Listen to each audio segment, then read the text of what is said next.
Sooners of Oklahoma at 12-0 and still looking for respect nationwide. What is going on, Sooner Nation?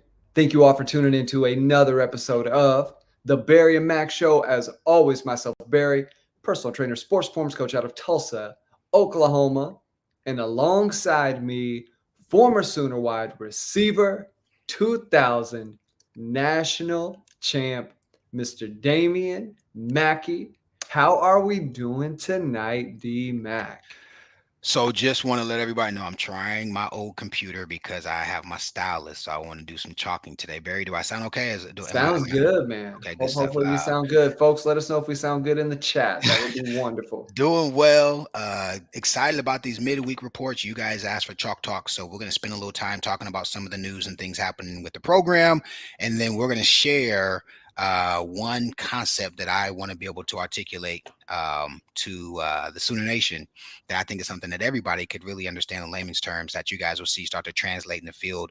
Things that I've noticed that Joe John is using to help JFA be successful in the games. And then, of course, we'll do some more in-depth stuff for the members.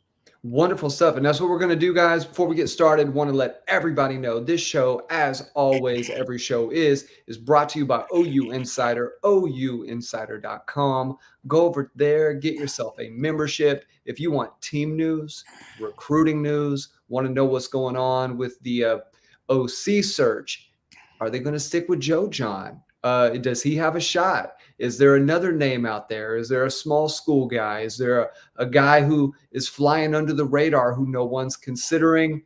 They're going to bring you all of that info and more, as well as the recruiting news, right? There's some big defensive linemen out there who've made visits here recently. If you really want to be in the know, be the most educated Sooner fan at the tailgate, at the barbecue, in the stadium, in your home, in your living room, man, when you're talking to family, you want to be that guy who knows. You need to go to ouinsider.com or stay tuned to the Barry and Mack Show for the rest of this episode, and then go over to our members page, $2.99, get yourself a membership, and we're going to be doing more Chalk Talk. We're going to hit one big concept here, and then, of course, we're going to go over there and dive deep into some defensive stuff I think you guys will enjoy. But D-Mac, let's not bury the lead. I think the biggest news story coming out this week was Jackson sort of alluding to it in the media. And then I believe OU has since then kind of co-signed it, right? That I don't think they are as committal as they have been in the past with some of these situations. They've still kind of slow played it a little bit. But Deion Burks, Jalil Farouk, looks like OU is going to get two big-time pass catchers back for the Missouri game, D-Mac. This is a game that's, at this point in the season's huge. They win this game, you're in a bowl game, right? You're a 6-win SEC blue blood team. May not be a great bowl. It will be different, right? I think call me the eternal optimist here. You're in the SEC now, so your bowl tie-ins are going to be different. Right? Remember, it used to be like Outback Bowl. They'd be in the few others, right? I think the Alamo Bowl. No, that's still going to be packed. That's Big 12. Alamo's Big 12, Pac-12. So, but Gator Bowl was one of theirs. Is the other one. Yeah, so it'll be interesting to see. I mean, you just get some new venues, some new backgrounds for the game if you're watching at home. But here in the news, Deion Burks, Jalil Farouk, Joe John Finley has had the offense moving a little bit the past 2 weeks. They only put up 14 against Ole Miss, but we're going to talk about some of the things that they did that may equate to putting up some more points against Missouri, especially now if you can add a guy like a Deion Burks, like a Jalil Farouk. What does that mean for this team, D-Mac? Listen, it's a big detail, and here's why. We have to remember Jalil's been with the program 4 or 5 years, and he's been in Lebby's offense, which we know Joe John is running, for the last 3 years. So there's going to be a level of familiarity that he's not going to need a ton of time. He's going to need, he's going to be tired. Hopefully he's running a ton of gassers and doing a bunch of hurry up on in practice where he's having to run a play, run back, run a play, run back. But he knows the windows to sit in. He knows the quick game. He knows how to run, the man-to-man beaters. And I presume because Burks came early, same thing. Right. These guys Mhm. obviously have been actively in film sessions. And listen, Burks is a guy who's been in college for a long time. He understands the game and how to really get himself prepared to play. I think it's a huge opportunity for us, assuming these guys are healthy and can play at, like at 90% capacity. Obviously, there's going to be some rust and some dust to shake off. But, and here's the other thing, they practiced all summer with JFA. And I Yeah. one of the things that Hawkins had to his advantage when he was the Q was there were a lot of second teamers who we could potentially assume are guys who caught balls with Hawkins over the summer, right? We saw Petaway come in and have success against Tennessee. Raggins is a name that comes to mind, right? You got Hester, who was not intended to be Great point. the number one X receiver. These are all guys who probably have familiarity with Hawkins. Well, we know Farouk and Burks had a ton of reps over the course of the summer, a ton of reps over the course of fall practice with Jackson. So Jackson should feel good knowing these guys are going to be coming into play and have some chemistry with him. So I think these guys are worth probably 7 to 10 points just by virtue of them bringing a higher level of athleticism. Burks is a guy who we haven't seen it during the season just because of some of the hodgepodge stuff we were doing, but we all believe based Hmm. on spring and what he's done on film, he makes a guy miss in space. He's a guy who's potentially going to take it to the house. And then, Yeah. of course, Farouk is a guy who's made big plays for us.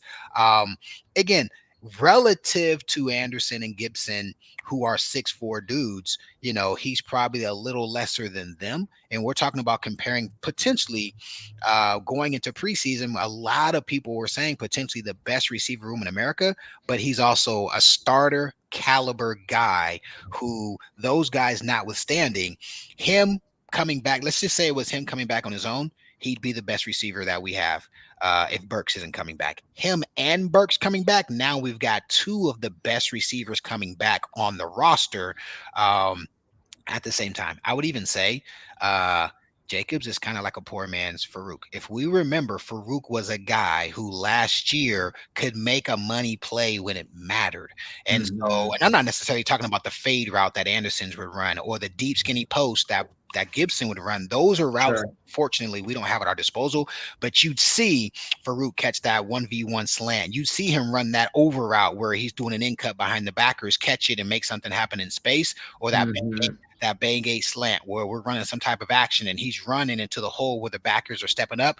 Um, those are things we can count on those guys to be able to execute.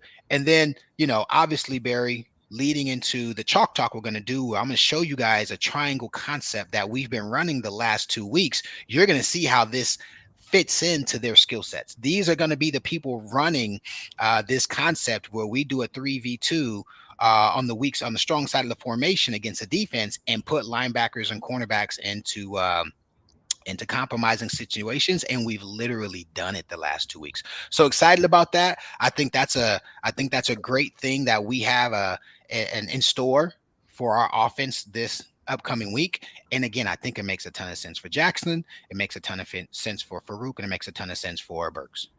Well, 100%, man. I mean, defensively now, you'll never be at full strength without having Dolby. And I think some of the chalk talk things we'll discuss tonight over there on the members page for those asking might allude to why Dolby, with some of the stuff made such a big difference defensively, right? Some of the things that they want the cheetah to be able to identify and do, especially if your linebackers aren't necessarily taking care of things the way they need to. There's pressures, there's other aspects to it. So that'll be interesting. What is your feel? You never did you have a trip to Columbia when you were at OU? Did you guys I go up there? didn't. So we Okay. played Missouri in Norman my freshman year. I think I got my actually that was my fourth touchdown my freshman year. Is that right? Yeah, I think so. Okay. I think touching, yeah, I was a puppy getting into the end zone. And then they were the Big 12 North, so we didn't play them in 2000. And in 2001, oh, I know what happened. Still We didn't played happen. in 98, we played them in Missouri. My redshirt year, they went up there and lost to those guys. 99, we played them in Norman. 2000, 2001, we didn't play them because we only played the North every 2 years. And in 2002, we went to Missouri and played them my senior year, which I was obviously out. Yeah. So that so you hadn't been up there in a little bit, man. I want to say the last time they went was what 20 those in the chat put it in there would have been 2010. I know they went and lost. Would that have been the last time they played them? So They, who knows? Who yeah, cares? Sooner fans, put that sucker in the chat. So, just your initial feel off this DMAC, especially knowing that OU could get some receivers back. Missouri has had struggles this year. They have not been the team that the fans thought they would be. That, of course, the coaching staff and the players expected to be. You know, Luther Burden is still having a really good year. He's a player who's going to be a big focus for the Sooner defense, but OU seems to have some development happen at the cornerback position, right? You got Bowen, Jacoby. You know, do you put a big body like Kanai at times, even with his struggles? Does he help alleviate some of that? And I think OU could have a few answers because it seems like I don't think they expected the drop off at receiver this season because they've had some other guys in the past to maybe be quite as significant. They've still got guys over there, but Luther Burden has still stood out as one of their mainstay guys. Just your initial take off of what OU has done this season thus far defensively. What is your feel for this one, especially being an away game, being a pressure game? OU needs a win, and then the next two are LSU and Alabama. So what do you think right now as it stands here on this Wednesday night? Where do you think the headspace is for the defense, and what are your expectations? So I'm gonna address three things: two tangibles, one intangible. We'll start with the intangible because I actually think it's the most important, and that is this: their quarterback Cook is not playing. And so when you or as is rumored to not play, we are all assuming he's not going to be able to play on Yeah. Saturday. And so with him not being able to play, two things happened, and it's what I thought OU would do with Hawkins, and I presume they're gonna what's gonna happen with Missouri. Number one is you minimize the playbook. You don't want a young and experienced person to have everything on their shoulders. So I expect OU to prepare for a ton of screen game. I expect OU to prepare for them to commit to running the ball more. I expect OU to be prepared for some very simple boot in action where they're going to try to run the football, run the football, run the football, pull it, and have some easy tight end over the middle receiver, a deep post type of concepts because they won't have the ability to be as versatile. Cook is their alpha this year. Burden is a ridiculous at talent. We'll talk about him in a little bit, but Cook is the engine. I mean, we saw in a couple of games. I want to say maybe the Vandy game is the game he got hurt in and came back. And I don't remember who the opponent was, so don't beat me up. But I've watched 3 or 4 of their games because I was very interested to see what we would look like against them. With Cook in the game, we're squarely an underdog. Like that's how Mm-hmm. dynamic he is. He can run with the ball, he can throw the ball well, and he's a guy who can put pressure on you on the edges and then throw it or run it to get a first down, right? The guy who's his backup is very methodical. The guy, I don't remember his name, but the guy who's his backup will occasionally miss open receivers or miss an open read. And so obviously he's going to have been preparing this week. And so good coaching says, hey, we're going to take 40% of the playbook. We're going to take the 60% he's either good at or that's easy, and we're going to let him rep that so that we'll have a chance to win without him making a ton of mistakes. Because the worst thing you want a backup to do is be the reason you lose, right? That was everybody's fear with Hawkins. You don't want the backup to come in and piss down his leg or fumble the ball or throw it to the defense a couple of times, and now you're in a bad situation. Yeah. So the intangible, the first thing is it's going to be interesting to see how we address playing a backup. If we play off and soft, especially on third and medium and long, I'm going to be very disappointed because we want him to be in high pressure situations in high value moments. In third and short, I got you, coach. We don't want to give up something, but third and 6 or 7 or even longer than that, we need to have him getting the ball out now and putting express pressure on their guys, or at least the deception of real pressure on the defense and the quarterback. That's number one. Number two is our secondary. Our best cornerbacks right now, especially playing the way we need to play. I would say if you said, Mackey, who's our three that are the best, I would say Eli Bowen is by far and away the Yeah. most consistent, and he's such a good attribute forcing the run. when he's asked to force on the edge, he's there decisively. He makes clean tackles and he knows what to do. Number two, obviously playing zone. And we're going to talk about this in our chalk, but we struggle in zone, and we're going to address some of the reasons why we do. Basic concepts versus being a little more versatile, right? And so some of our zone concepts, Eli is a guy who, even if we play zone, he understands a matchup man concept. And then, of course, number two will be Jacoby. Everybody wants to talk about Jacoby's post that he gave up. Guys, we're in cover 4. We'll address it in the chalk talk. We'll show you how that scheme is drawn up and what the corner's responsibilities versus the safety's responsibilities, and where the quarterback knows that the open area is and why Maine's quarterback made a good throw.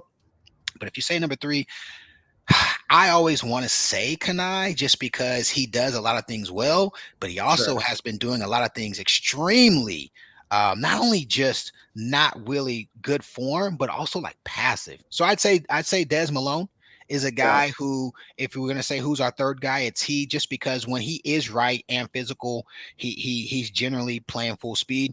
So that's number 2. Will be how our corners match up versus their receivers. Listen, Weiss was just a guy for us. He's not just a guy at Mizzou, especially with Cook. If Cook is cooking, Weiss is not just a guy. He's a plus receiver in the SEC. Obviously, the best athlete on the field. When we're on defense, the best athlete on the field is going to be Luther Burden. The kid is a difference maker. He's a high draft pick, and he's kind of like the emotional engine for when he starts to make plays, he starts to build belief in other guys. But the truth is, they've got some good receivers. They've lost their really good running back. I think he's the guy who's now in the Chiefs. I think the Kansas City Chiefs, like, second string running back is the kid who was a running back for them last year, I believe. And so they've got whatever. They've got guys, if there's a hole, they're going to hit it and they're going to make something happen, but they don't have anybody special at running back. And so it's going to be very important for us to match up our front 7 versus their offensive front. And I think the advantage there is Oklahoma. So if we're talking about their backup, that's the most we can ask for. Their backup having to play and our starter getting 2 key receivers back from an intangible standpoint is a big deal in our advantage. Luther Burden, I was thinking Vandross. Luther Burden versus Vandross. I know, right? Catching balls. Versus our young corners, I think that's squarely an advantage to them. He's a guy who's going to test us early and often, and I think they're going to try to throw the fade or the post to him a couple times just to see if he can make a play. And then last but not least, our front versus their front. Our front 7 it's really a front 6. Our 42 front, with the cheetah in the overhang, if they're in some type of 11 personnel, or the true Sam and it's a Sammy O as the cheetah, or it's Dason, they have to dominate that line of scrimmage with 6 or 7 so that we can really keep a lid on any type of action game that they're going to be trying to do. 3 things I'm paying close attention to. Yeah, Dason, he had a kind of a quiet game against Maine, but he made some plays. He made his presence felt. Some of the length in the run game was there. Even some of the pass game, he made some plays that just shut things down early. I think you bring up a good point with Des Malone. Des Malone, until he has to be just really physical, as you brought up, in coverage, he's looked really good at times, right? As long as he's not getting lost. If they just say, take care of your man, he's a guy who mirrors well. He has quick feet. He turns his hips pretty good. He's not a guy who is a loss at that position. And I think you bring up a good point with Kanai. It's almost been maybe felt a little effort-based at times, I guess would be a good way to put it. Yeah, just kind of being all engaged, all in. When you watch right now, if OU was in a situation where you had Eli Bowen and Gentry Williams, you might have two of the best corners in the SEC playing with each other, right? And then now you go to a number 2 like Jacoby, who's a number 2 but a changeup, or maybe Kanai is a changeup. Like OU has guys to really make this work, but the loss of Gentry just still is felt, because then you have run game on both sides. You got guys who can cover and shut down on both sides, guys who are good tacklers in space. Pair that with a Peyton Bowen. Now there's less pressure on a guy like that, on Billy. So it just all kind of makes a lot of sense. But I will say, teams playing really good football offensively and defensively, guys, and we're going to talk about it tonight. Even though it doesn't pertain a lot to OU as it comes, they are going to be in some games where they could play spoiler in some of these situations, especially for teams on the fringe, and Alabama and LSU, teams that are looking to get into the 12-team playoff. And just to remind everyone, first four teams, as we go down these rankings and get our reactions, first four teams are going to get a bye. So those first four spots, critical, right? You're really trying to chase that top four. But D-Mac, we're going to start here from the 12 spot. You've got Boise State. We've watched their running back play all season, man, and just absolutely dominate. This is what you have the 12-team playoff for, right? 12 gets matched up against a higher seed, but it's not, it's that they got a shot. That they are a team where you have one game, just like almost a little March Madness action. You got one game where a running back goes off, the matchup is in their favor. You can get a W. Can I say something about those guys? Go for it. People don't respect their front seven. I don't know if you guys know this. They lead the nation in sacks. They lead the nation in tackles behind the line of scrimmage. Game Day was talking about that. Listen to me. Boise State is going to give somebody problems. I think half of the people ahead of them, Boise can beat. Boise will give Indiana all they can offer because Boise 100%. Can play keep away with the ball. By the way, Boise will give Bama problems. They can't stop the run. Boise will give Bama problems. And Boise's front puts pressure on the quarterback. I'm telling you, Boise, I hope they make it in. If they're, and some of these teams have to play each other, so this is going to change. If Boise's in the 8, 9, 10, or 11 position, I promise you somebody's going to get all they can handle with that offense and that running back, who I think he's generational. I think I said this earlier in the season. He's the best running back my eyes have seen. If he was at LSU or Bama or OU, people would be comparing him to Barry Sanders. People would be comparing him to some of the very best running backs the last 20, 30 years.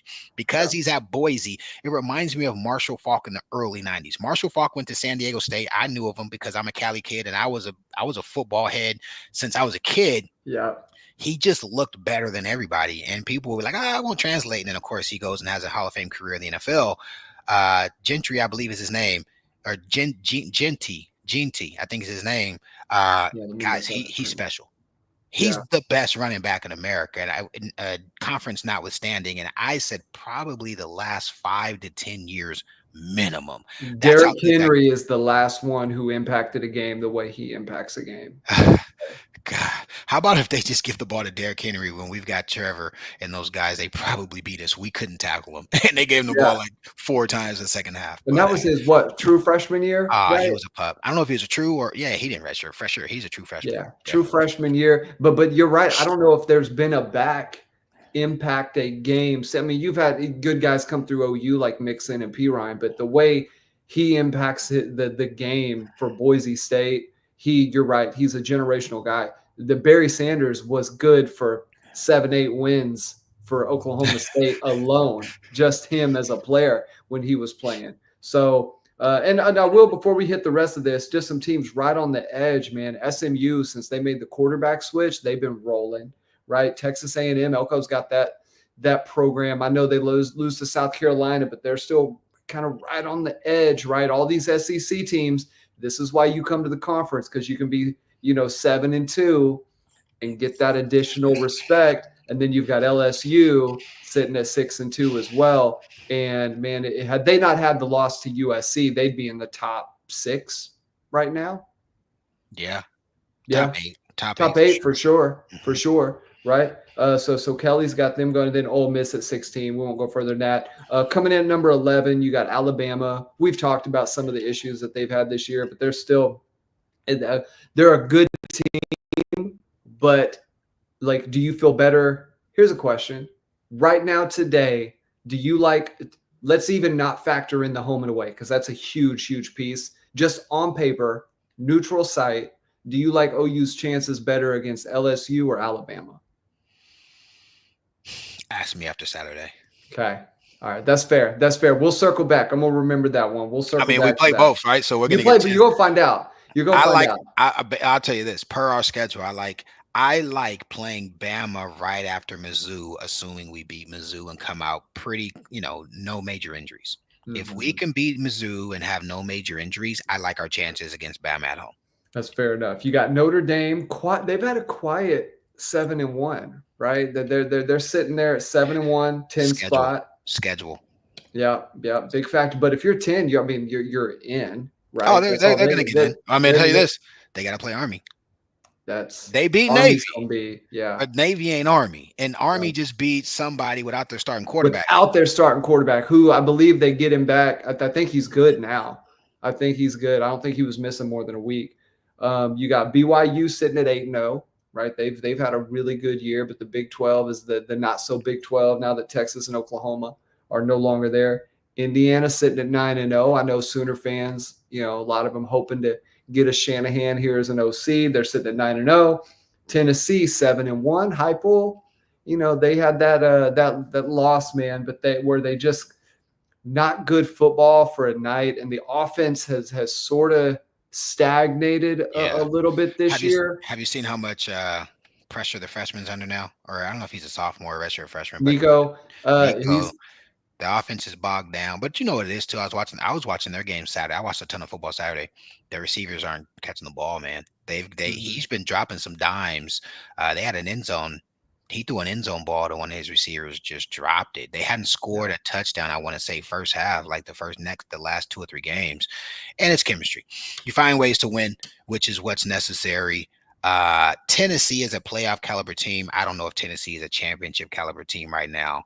They can win on any given Saturday, but they are Yeah. not as dynamic as we first thought. And to be honest with you, I think OU was the actual game plan and strategy that most people have deployed to really nullify a lot of their explosive plays.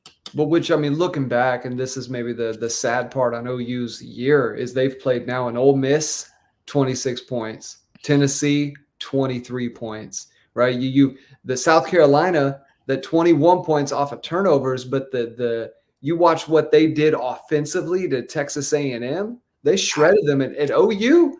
Front seven wasn't the best. It was probably the worst performance, I would say, in terms of like just keeping the run game in check, but and maybe the physical piece, but they still they held serve pretty well. You got Penn State at number 6.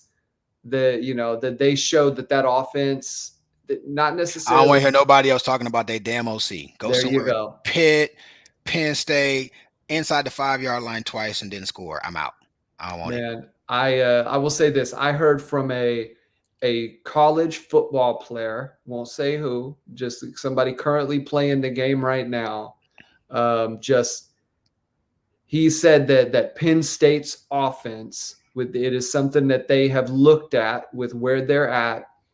One of the easier offenses, if you have athletes, one of the easier offenses to shut down. I don't So doubt it. I will leave it at that. It was from a guy who is currently playing right now, who also said, this was kind of candid. He said he hates this era of college football we're currently in because the defenses have kind of caught up with the offenses to some extent. There's some almost gimmicky strategy that's having to be deployed to generate offense, right? We're in the offenses aren't dominating, but neither are the defenses just yet. So it's just an interesting area. You got Texas sitting at 5, Miami at 4. Tuck Texas. Just There had to you say that. go. Yeah, we just went right past them. Yeah. Miami, we've talked about them on the pod multiple times this year. The way they flipped it around with Ward down there at quarterback, man, just coming in there, being able to get, if you're an OU fan, again, to take this back to Sooner Nation, you're looking at what they can be in a given year. Miami flipped the script, right? And then you've got Georgia at 3. They still look like a team that can Big boys. dominate any Big boys. yeah, big Big boys. boys. Ohio State at 2, right? Is Are Will they too? They're 2. Ohio State's 2, Wow. Georgia 3, which was the surprise. The weight on that is, I think, for whatever reason, the playoff committee weighted the Penn State win and then Ohio State's loss to Oregon, which was one possession into the game, 1 point. close, 1 1 point. point. That's right. I think that was the way that they weighted that sucker, and that's why they sit at 2, right? Ohio State and Georgia sitting at 3, and then everybody know. Go ahead, real I was quick. just gonna say this. Yeah, Ohio State's not going to make it to the. I know somebody just said that they would. Let me tell you why. Oh no, they said Oregon. I agree too. I don't think Ohio State's going to make it because their quarterback is their Achilles Will heel. Howard. If Yep. they are in a game where they get behind and the defense is able that their offensive line is not able to out athlete or out physical a defensive line, a la a Georgia or a Oregon. I would even say like a LSU, right? One of those teams. They're playing in Indiana. They can pin their ears back and get physical and just lean on you, but they play one of the true big boys. I would even say probably Texas, depending on Texas probably has the same issue, is at the quarterback position with Ewers or whatever you say, however you say his name. But Ohio State's, their quarterback is not dynamic. He's got dynamic players all over the field, with the puppy at receiver and then Emeka and then the running backs, but he leaves a lot to be desired. I would say he's more of a system guy. And when having to face against a team with equal and or potentially more physical talent, which we saw against even Oregon, he's a guy you can nullify. And so I look at the true big boys for me are Oregon, um, are Georgia. Um, I would Mm-hmm. even say, I got to give props to a team like Indiana who hasn't played anybody yet. The tough end of their schedule is coming up the next couple of weeks, so we'll see how, you know, Indiana's going to be a great example of good offense against good defense. Yep. I don't think anybody's gonna say Indiana's gonna shut anybody out in the top echelon of college football, but it'll be interesting to see if they could potentially outscore some of these other teams on the offensive side of the ball.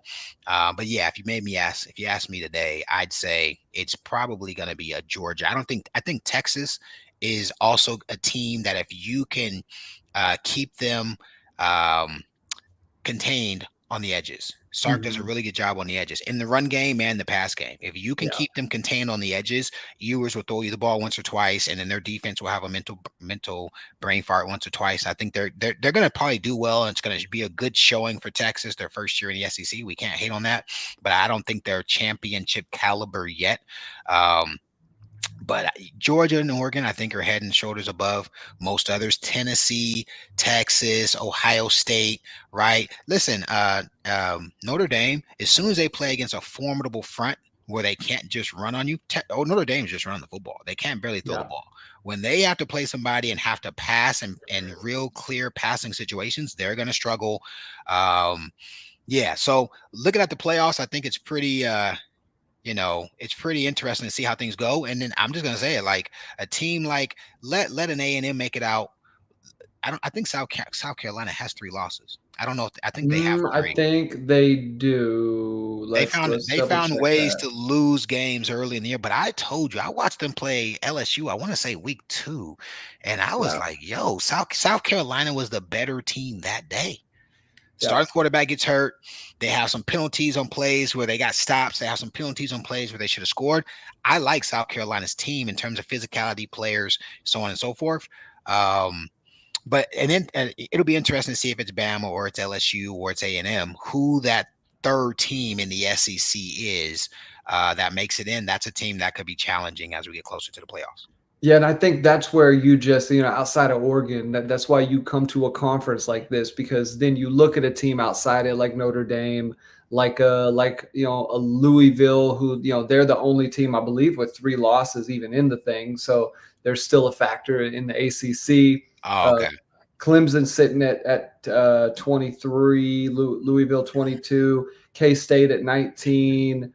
Iowa State, 1 loss. They're a team that could end up sneaking in. They were undefeated until this past week against Houston. Paper mache.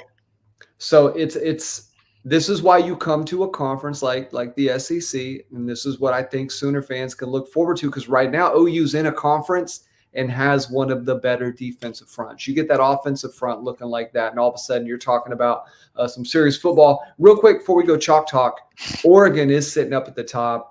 And I just want to give fans some stats, and this isn't to like necessarily bury Oklahoma, and it's not even really to disparage, but more just to highlight when Dylan Gabriel is in a really good situation with a really good running game, right? Because Jordan James is up there just doing some wonderful stuff at the running back position. Almost got 1,000 yards this year. That they're spreading it at times. They've got a guy who helps kind of close the games. But DG right now, DMAC, sitting at 2,600 yards on the year, almost 2,700, 70. Well, we'll round up here, 74.8, basically 75% completion rating, 19 touchdowns, 5 picks. And I mean, obviously, he hasn't been a reason why they have lost. And in fact, against Ohio State, he was a big reason why they won. And then you've got Johnson at receiver, 650 on yards for the year. And defensively, everybody knows that Dan Lanning, he brought that toughness from a Georgia program and helped really contribute to what made them Georgia. Because since then, they've been good. They haven't been what they were when he was there from a recruiting, evaluating, intensity standpoint. And now you see that at Oregon. Just your thoughts on Gabriel, what he's done. It obviously was the right move, and I'm sure depending on where OU goes, a player like Jackson is, of course, looking at, things like this. Maybe not Hawkins so much being a legacy guy, but this is why the transfer portal thing exists and why so much money is out there, because if Gabriel's not the guy, you maybe move to that next rung down, and maybe that quarterback doesn't contribute to as much success. So thoughts on Gabriel? I mean, kudos to him. He made a good decision for him, but with all due respect, every team, probably aside from Will Howard, has a quarterback that if in his exact situation would be as good, if not better than him. Imagine Miro in that situation. Imagine Shadur Sanders in that situation. Imagine Cam Ward in that situation. By the way, let's just say Lanning was like, yo, Jackson has the higher ceiling. Imagine dealing with us and Jackson over there. What would it look like? You know what I'm saying? So, with all due respect to Dylan and what he's accomplished, and I'm excited for his success. He's done a great job. I think it's a good fit for him. He's a good fit for that system. Um, I still believe when the Bullets are flying in December and January, and they're in the they'll probably have a bye. So they've got 2 games to play. It'll be interesting to see against equal talent how he performs if they ever get into a situation where they've got to come back and they've got some adversity. We've seen how he handles that at OU. And again, when you're talking about ceiling, could you imagine Cam Ward running that offense? Oh my gosh. Like Borderline they would maybe not historic, but they'd be looking at big time numbers that have not been put up by Oregon since Chip Kelly and Dixon and LaMichael James. Those guys were there. Exactly. And so here's how I look at it. Let's just say that we didn't work hard to get Dylan to come back, which everybody has heard me say. I heard out of BV's mouth that one, he thought Dylan was going to the NFL. He found out what his grade was, and then Dylan made a decision once he got that information to move into the portal because Levy had left from his Mississippi State.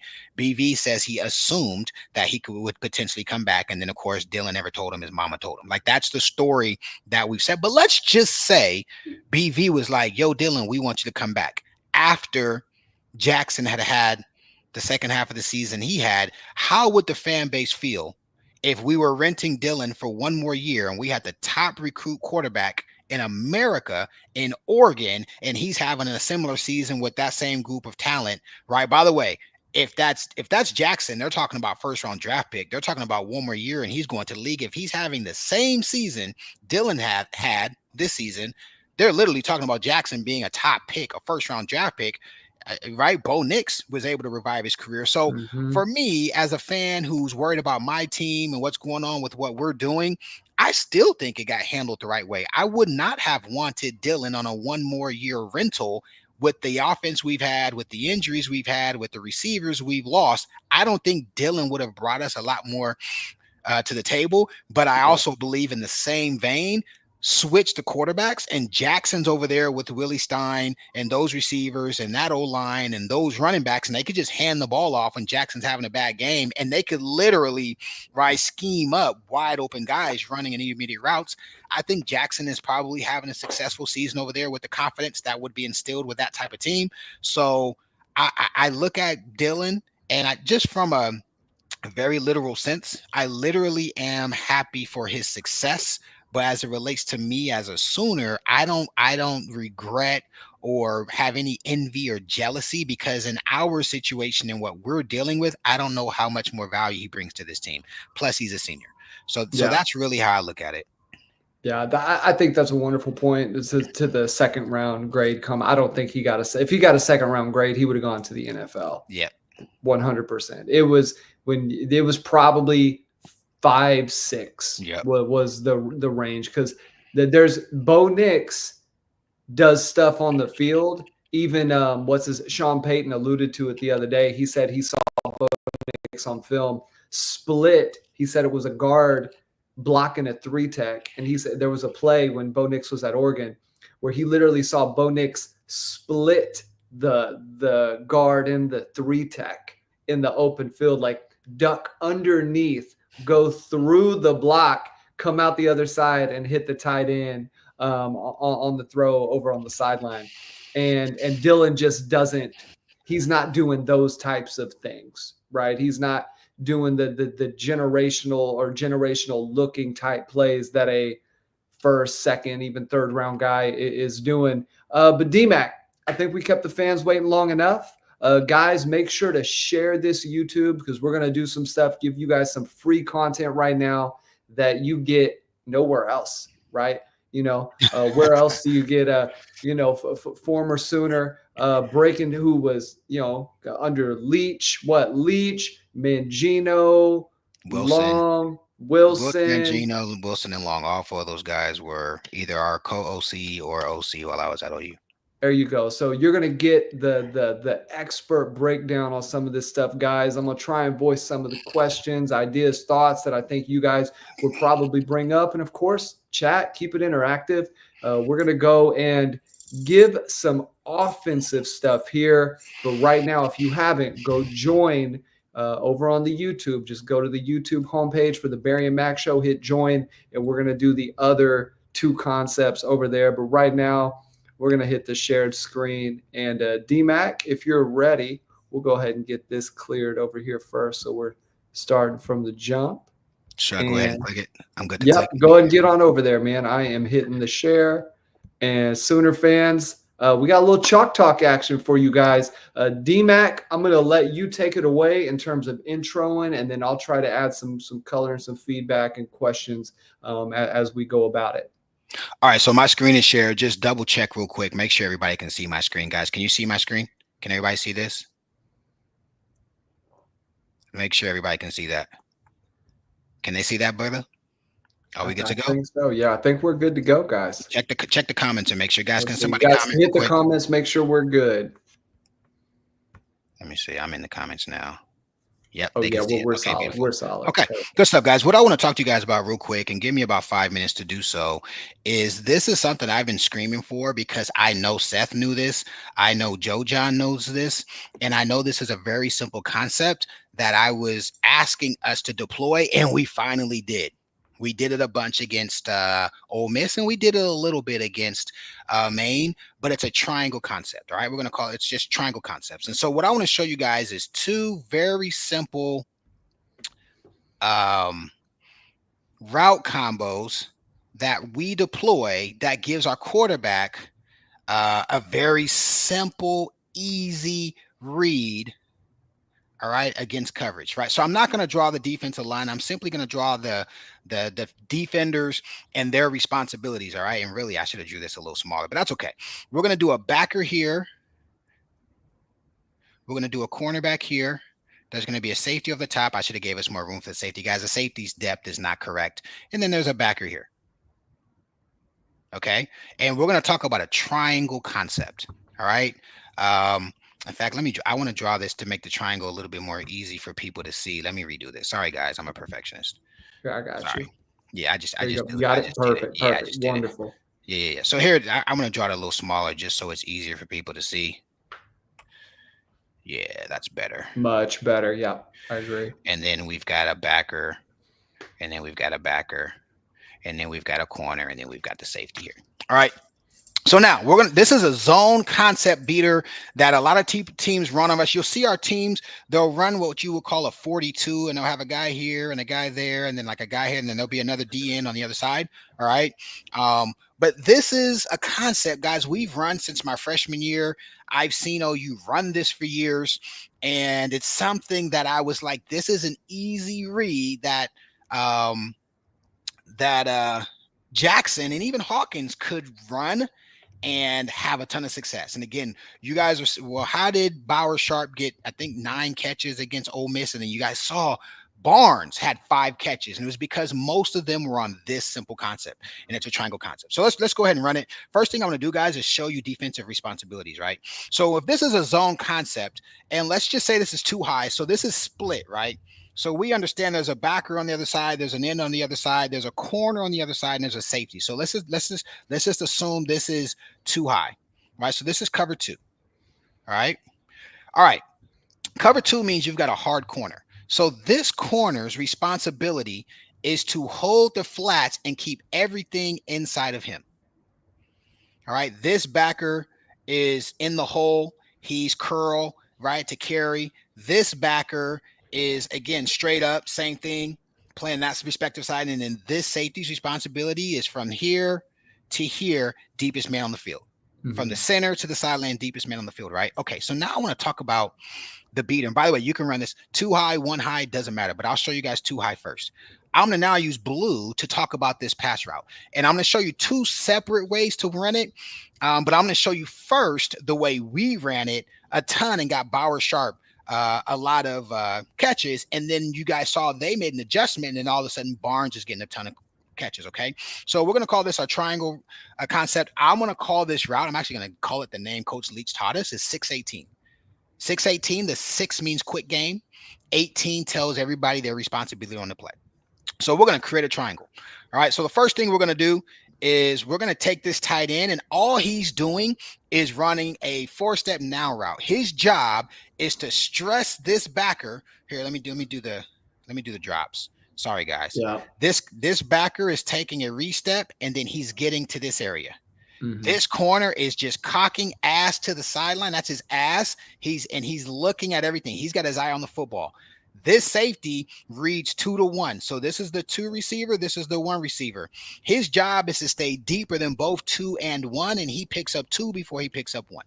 All right. If this cornerback gets anything deep, he has to carry. So secondary. So all the green shows the defensive responsibilities. Let's go to blue. Blue is the route combo. So we're talking about a route called 618. All right. Again, I'm kind of giving you guys a jargon. It doesn't mean anything to you guys, but it means everything to me. If you know the offense, if you know, you know. So here's what's going to happen. 618. This tight end's job is to press his inside shoulder and sit up at about 6 yards. Right. That's about a 6-yard. I guess he'd push him to here because if the backer's at 4, he's going to push up to 6. Okay. This receiver's job is to get to this corner, push his technique, and then push up the sideline. All right. He wants that corner to have to carry. And then the running back on play size responsibility is just arrow right to the flat. Mm. And if I put these 3 together, we've got a tight end here. We've got a receiver. Obviously, that arrow could go 50 yards down the field, right? But we'll just end it there, and then we've got the running back there. And guess what that creates? It creates a triangle. Now let's talk about the quarterback. Pre-snap, the quarterback can see, right? So now I'm the cue. Here's my cue. I'm going to use red for this. Pre-snap, the quarterback can see, okay, my first read is very simply this backer. If this backer on the snap of the ball holds, he takes his read step and he holds here and he covers up the tight end is covered, right? We X him out of the play. So now I immediately just look at my corner. My eyes go from backer taken away to corner. The corner's got 2 options. The corner can either, what he's supposed to do is if this Z receiver stresses him and runs a fade, this corner should carry him. Well, if the corner carries him, we've got an arrow route with this F receiver running to the flat. This linebacker has to hug this tight end. This backer has to make the play. Well, guess what? That's a very easy read for our quarterback to say corner left, backer held, boom, throw it to F in the flat. Easy, right? Now let me see if I can undo a little bit. Oh, that's refresh. Dang, this one doesn't let me undo like the other one does. Does it? Does it? Is there a way to undo where I Let's don't have to start off see. from scratch? Right there. There we go. Okay, perfect, perfect. Now I'm gonna pick purple. Now let's say this backer is saying, hey man, this running back is killing us in the flat, right? So now the backer's reading this and flying out of there. Well, look, the tight end is just curling up right there. It's a now route. Guys, that's how Bauer Sharp caught 4 of his balls early in that game. We're literally just reading this backer. Backer flies, replace with tight end. Backer sits, read corner. Right now, we never got a chance to do it, but this is why you want Anderson and Gibson and Farouk and Burks back, because now you've got threats where if this corner doesn't carry well, we throw it over the top. What we did a lot against Ole Miss was the receiver did a good job of taking his corner out of the play, and we literally just hit Barnes in the flats, and Barnes was able to get upfield and make some plays, right? Very simple triangle concept. I'm going to show it to you guys, one more variation of it. We call that 618. I'm going to show it to you guys again. This time we're going to call it 8, and you're just going to see we're just going to trade roles, right? So if we're in the same scenario, all right, we've got Y here, we've got the Z receiver here, and we've got F here. Okay, here's our Q. All right, same thing. We've got a at this point, the back is probably outside Shea. We've got a corner, we've got a safety over the top, and then we've got a backer here, right? So there it is. We've got 4 on 3, right? Again, same thing. I'll show the defensive responsibilities in green, read step, you're here, read step in the hole, right? This time, let's say it's a single high. So now this corner is fade, and now he's in cover 3 or cover 1, right? So we'll say this is cover 3, safety's in the middle, and then of course the other guys are on the other side. All right, same exact play, except we're going to change roles. And this is why I'm like, I don't understand why we don't do this. Tight end's job is to press this backer. If he can, get outside of him, but if he can't, he ducks underneath him, and now he's running a corner route. All right. This Z's responsibility is to push the technique of this corner, and then he's just going to replace right outside of that backer, and then the F is still doing the same thing. All right, now watch this, guys. If I look at this again, we've got a slant. We call this a slant stop or sit route. We've got the arrow route, all right, and then we've got a corner now. He's not running a fade, but if you look at it, there it is, right? We formed a triangle. It's the exact same read, right? If I'm the quarterback, pre-snap, I'm just looking at this backer. Because my tight end is essentially running a rub route, let's just assume this is cover 3. Now, this backer is my flat defender because the corner's bailing out. Does that make sense, everybody? Yeah. My backer now has to get to the flats if they see flat. So if this backer sees this route coming and he says, oh, shit, I got to get to the flat. Well, Z is curling up right behind him. Backer leaves, quarterback replaces. See how easy that is? But let's just say the backer, let me use a different color. Let's use orange. Let's say the backer says, nope, I'm going to hold. And then the corner sees this arrow coming because we've hit it a bunch. And the corner says, nope, I'm going to kind of stay here and give him issues. Well, all I'm doing now is looking at my tight end and look at this safety. This safety is inside of my tight end. So regardless if I run it like this or if I run it like this, the quarterback is simply throwing the ball away from the safety to this area. It's an easy, easy, easy read. It takes 1 second to see what this guy does, and then it takes 1 second to peek to see if this guy stayed home. He stays home, you throw it there. If this guy sinks, you throw it there. And it creates, for all intents and purposes, right?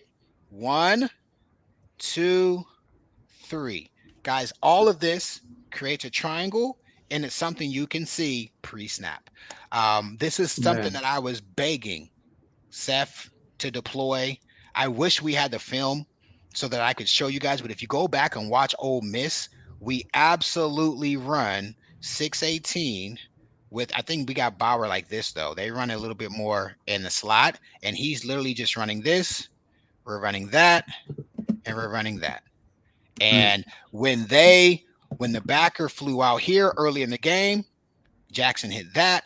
When the backer started holding because we started hitting that, and then the Z receiver took the corner out of the play, then you saw Jackson make the adjustment and start hitting this. Easy stuff. Stuff that I know we have in our playbook. Go ahead, Barry. Let me ask you this before. So on something like this, Obviously, personnel dictates maybe how you run it, where a guy's strengths and advantages are.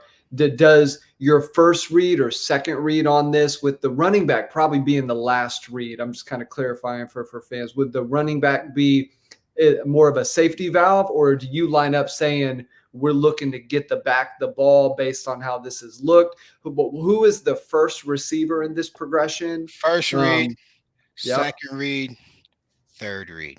third There it read. is. So, and well, option. The first, if you're asking me reads, Hmm. um, Yeah, the options for sure. this is the first read, The right? backer. We go where he doesn't. If this Hmm. backer runs, there's nothing else to even talk about. We're just throwing this. Yeah. If this guy holds, then all we're doing is peeking.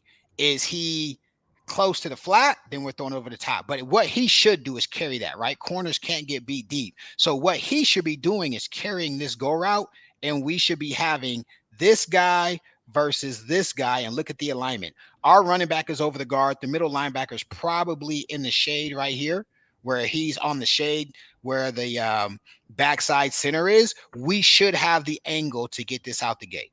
So first read is simply this backer, and you can throw this all day. That's why Bauer Shop caught so many passes early in the game. And then once this guy starts to hold, you're just saying, what is this corner doing? If he's going Mm. back, we throw it here. If he's staying tight, we throw it there. Well, and that was what led to, it was the first game Ole Miss, and fans I know comment in there where things looked easy Yep. at times. It looked like, oh, there's green grass. He's catching the ball without anybody within 5 to 10 yards of him at times, and it's just because you're using a basic concept, but it puts the defense in a bind. And then also, once you've caught the ball, you're now sitting in a one-on-one situation in space where Barnes multiple times able to make a guy miss, and then he's running for a first down because he makes the backer miss, or if the corner comes up, he made the corner miss a couple times. Like there were different instances where that was the case, and now all of a sudden you're looking at moving the sticks, or at the very least getting to second and short, which was one of the things where OU had a lot more success against Ole Miss getting to second and short. And then, of course, we saw the game against Maine, again, competition, but OU still played ahead of the sticks almost the entire game. Yeah, and then we'll start to get some of this on the second chalk talk, talking Yeah. about these over routes where we'll see 88 and some of the stuff we can anticipate what Farouk might do or what Burks might do against some zone coverage, and how he's been able to really read, backer responsibilities post snap, right? So what we discuss now is a pre-snap read for my quarterback. My quarterback says, before I snap the ball, I'm very simply, right, in this scenario we just talked about, the quarterback is very simply saying, okay, this linebacker and this corner, right, are my reads. And this is why I say, guys, this is literally like varsity football. I'm reading this guy to this guy. This is one, this is two. If he makes it easy on me and flies out of there, then I've got this guy replacing him. Easy. That's why Bauer Sharp gets those plays and he's able to get upfield and get 6, 7, 8, 10 yards, right? By the way, sometimes the tight end might curl up this way. Let's say he's bodied him. The ball's coming to outside shoulder. The linebacker's here. The ball just comes the other way. And you guys saw Bauer catch him both ways against Ole Miss. And then once you've got this cooking, we'll start talking about some progression stuff, right? Now the defense is reacting and we have momentum. We can talk about some of the stuff we saw Jacobs do and find some success the last, I'd say 3 weeks, right? He's been doing it since Jacobs really got in against was it Ole Miss? I guess Ole Miss was his first game. Ole Is that Miss right? was, I think he got in the game before, but he was playing against South Carolina. That was the first time that he was showing, some of the things that he could do. He had a few good catches in that game, but Ole Miss was where he had the touchdown, and really the route running was a little more on display. Ole Miss certainly was the game where he showed out a little bit. Yep. I'm out Yeah. of there. I'm back on the regular screen, just FYI. Wonderful. Well, guys, I want to thank everybody for hopping in here today. We'll go back to the normal screen. Right now, we are about to shift over to the other side. I'm going to put the link over there on Twitter so you guys can go join, but become a member over there on the Barry and Mack Show homepage, only $2.99. We're going to do the Chalk Talk, break things down because, man, we can't give the opponents everything, right? I'm just Nah. so if you guys enjoyed this, make sure to hit the like button, thumbs up, share the video, subscribe to the channel, let everybody know what we're doing over here on the Barry and Mack Show feed. D-Mac, as always, before we sign out, just closing thoughts, and then we'll go over. Yeah, I just want to say, obviously this is a passion project, but it's important to me to provide people what they say they want. And so, this was just a test drive, a pilot type of situation to see how this would work. It'd be interesting when we go back and watch this to see what it looked like there. But guys, if you want us to draw plays, we will. If we could get some copyright things situated, I could show you guys the actual plays. And maybe next time we do this, what I will do is refer to times on the YouTube, right? So we can say, hey, here's the chalk of what happened. Go back to 8 minutes and 32 seconds on the YouTube film, and you can see the exact play happening. We can do that for you guys. But this is a test drive. This is what I like to do, man. Like, this is how I watch. I like to watch the game at home more than go to the game. I've been to OU Texas. I've won a natty. I've been in some big time environments, and from time to time it's fun to meet with the fellas and go to games. But I like to watch the game from home, replay it 5 times. Who got cross-faced, who was in the wrong gap. That's kind of how I look at the game, and being able to see this stuff is something that I hope to be able to share with you guys. Do us the favor, subscribe to the channel. I'll do a better job on my Twitter of saying, hey, we're going to be going live with the Chalk Talk. I think we're going to coin Wednesday as our Chalk Talk day. If you guys send some comments or things you guys want to see, we'll chalk it. So you guys can say, hey, Mackie, what was going on with this or why that happened? If there's something that we feel like we can bring value, we'll chalk that up. Let me know if that's something you guys want. Just do me the favor in the Zoom chat, or guys that are going to be listening to this on YouTube, just go in the comment section and let us know. We want to continue the Chalk Talks, and let us know what you guys want us to discuss, and we'll be more than happy to do that for you guys. Absolutely, guys. We're going to be switching over. And before we get out of here, go over to ouinsider.com. Get yourself a membership. The guys do a wonderful job. Without them this season, I think they helped really catapult this. We've been doing the podcast, the couple years before. But, man, big shout out to Brandon and Parker. They helped sort of put the rocket fuel in this thing to send this off to what we're doing now. The production obviously got better, and we should be on Spotify within, I'm talking minutes. I know fans have been clamoring for that.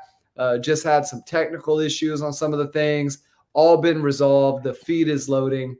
It will all be over there very shortly for the fans who are the OGs back in the early days. And just want to thank everybody for jumping on. So subscribe, like. We got the video set now to launch over there on the members only. So go over there. We're about ready to hit it. Sooner Nation, as always, thank you for tuning in, and we will see you soon.